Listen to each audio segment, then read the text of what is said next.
Israel को तस्लीम करने का कितना दबाव है आप पे? देखें, दबाव तो इसलिए है कि इसराइल का बहुत बड़ा इस वक्त तो उनका इम्पैक्ट अमेरिका के ऊपर है। अमेरिका की जो मिडल ईस्ट पॉलिसी है वो बड़ा, और ट्रंप के दौर में तो बहुत ज़्यादा इसराइल का असर था।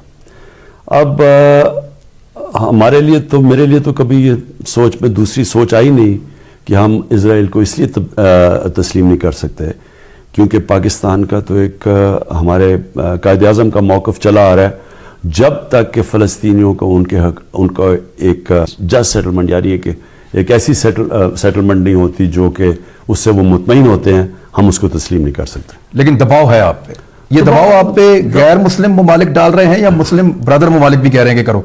मैं नाम नहीं ले रहा, छोड़ें इसको, आगे चलें, इसको रहने दें। लेकिन सर, जो लोग तस्लीम कर रहे हैं उनके इस अमल से खुश हैं आप? कई हम चीज़ें इसलिए नहीं कह सकते कि हमारे उनसे ताल्लुकात अच्छे हैं, हम उनको अपसेट नहीं करना चाहते, और इंशाल्लाह हमारे मुल्क को अपने पैर पे खड़ा होने दें, फिर आप मेरे से ऐसे सवाल पूछें।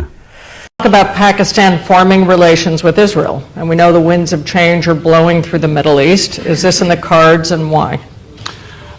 I'm afraid I don't know where this has come from. It's not.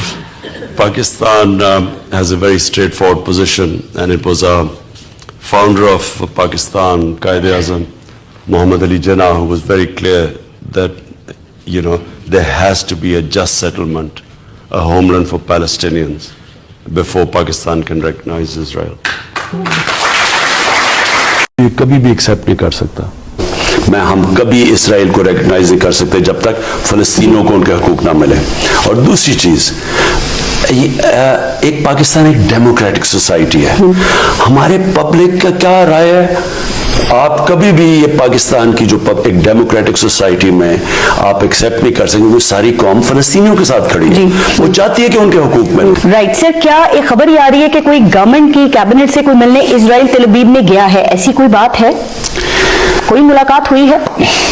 पहले तो ये बिल्कुल गलत है, लेकिन क्यों जाएगा? जब हमारी पॉलिसी है कि हम इसराइल को रिकॉग्नाइज नहीं कर सकते, तो क्यों जाएगा?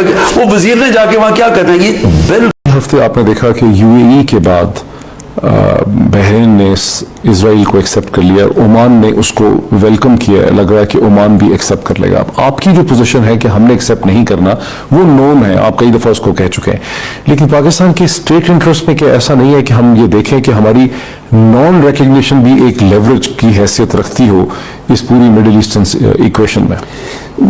नहीं, कई चीजों के ऊपर जिंदगी कॉम्प्रोमाइज का नाम है, आपको कॉम्प्रोमाइज करना चाहिए और करना पड़ता है, लेकिन कई ऐसी चीजें होती हैं कि वो जो आपके बुनियादी असूल होते हैं, जो आपकी यानी किसी वजह से कौम बनती है, एक बेसिक प्रिंसिपल्स के ऊपर एक कौम खड़ी होती है। जब एक कौम उन प्रिंसिपल्स के ऊपर कॉम्प्रोमाइज करना शुरू कर दे, तो फिर वो कॉम्प्रोमाइज की कोई लिमिट नहीं होती।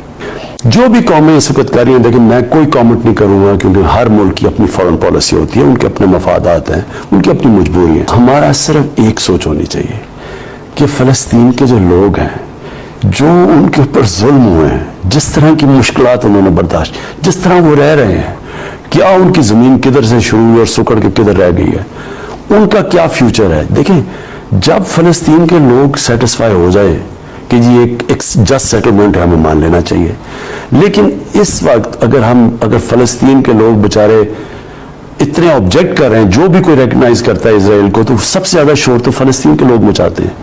तो इसका मतलब कि वो उनके लिए तो जो स्टेक होल्डर्स हैं वो तो एक्सेप्ट नहीं कर रहे हैं, और तो दुनिया एक्सेप्ट कर भी ले, जब तक वो लोग सेटिस्फाई नहीं होते कि उनके लिए एक वायबल स्टेट बनी है, तो तब तक कोई फर्क नहीं पड़ेगा, जो मर्जी रिकॉग्नाइज कर ले।